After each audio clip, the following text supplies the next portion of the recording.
Place à présent à l'hebdo africain, notre rendez-vous hebdomadaire en partenariat avec le Timbuktu Institute. Chaque semaine, nous recevons des experts sur les questions stratégiques pour le continent africain. Cause féminine en Afrique, quelles leçons du Maroc? C'est ce dont nous allons parler aujourd'hui. Et pour cela, nous sommes en direct avec Dr Bakary Samb, directeur régional du Timbuktu Institute. Bonjour, Dr Bakary Samb, et merci d'être avec nous. Bonjour et merci de votre invitation. Alors, vous suivez la vaste réforme du Code de la famille en cours au Maroc et vous considérez que les évolutions actuelles sont la suite logique de la dynamique impulsée par Sa Majesté le roi Mohamed VI déjà depuis 2004 avec la réflexion sur la Moudouana. Qu'est-ce qui sous-tend un tel constat de votre part ? Oui, le fait que le roi lui-même ait présidé cette importante séance de travail sur la révision du Code de la famille montre que c'est une démarche qui s'inscrit dans sa volonté à adapter le Code juridique marocain à l'évolution de la société, mais aussi à l'évolution de notre monde contemporain.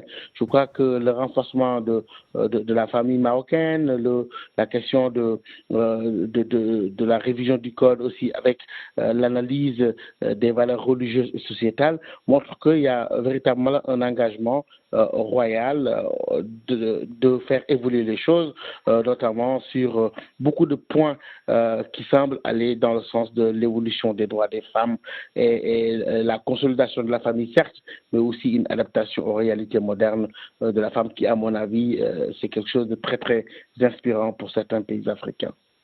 Justement, en quoi ces efforts de Sa Majesté, le roi Mohamed VI, et sa volonté de faire évoluer la situation des femmes, notamment, pourrait-il être inspirant pour le monde musulman et pour le continent africain parallèlement? Oui, cette réforme, cette fois-ci, met l'accent sur la notion de ijtihad constructif. C'est-à-dire que l'initiative royale met l'accent sur ce principe avec une approche qui permet à la loi de s'adapter aux évolutions de la société moderne.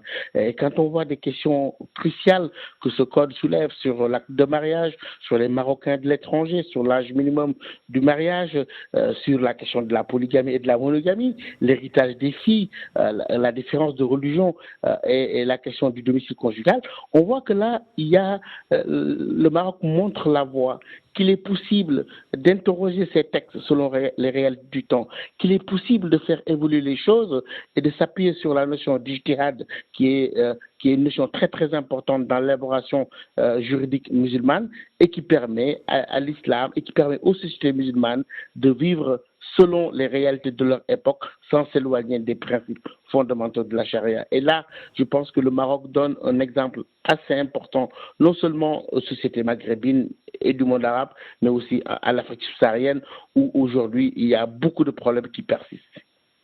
Docteur Bakary Samb, dans certaines de vos interventions, vous considérez qu'il persiste encore de nombreux obstacles socioculturels, voire religieux, au respect à la promotion des droits des femmes dans de nombreux pays africains, à majorité musulmane. En quoi cela est-il dû et comment faire évoluer les choses, à votre avis ?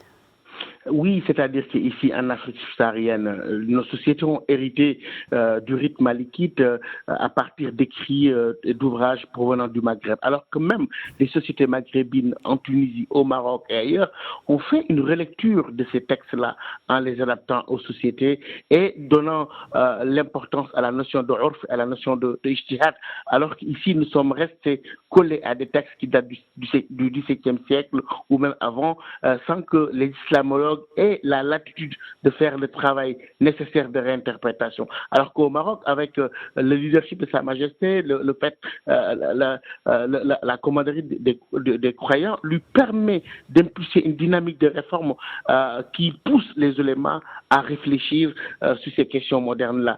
Et je crois que là, c'est un exemple assez intéressant qui pourrait inspirer nos pays où on est resté dans une forme d'impasse en croyant qu'on est encore fidèles au texte, alors que le texte lui-même nous inspire de nous inscrire dans un mouvement de réforme et d'évolution des droits des femmes qui, à mon avis, sont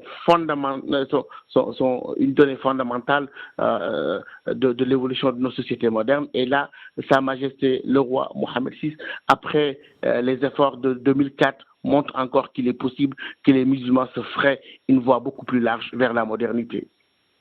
Docteur Bakary Samb, je vous remercie pour cet éclairage. Merci d'avoir répondu à nos questions. Je rappelle que vous êtes directeur régional du Timbuktu Institute. Merci de votre aimable invitation.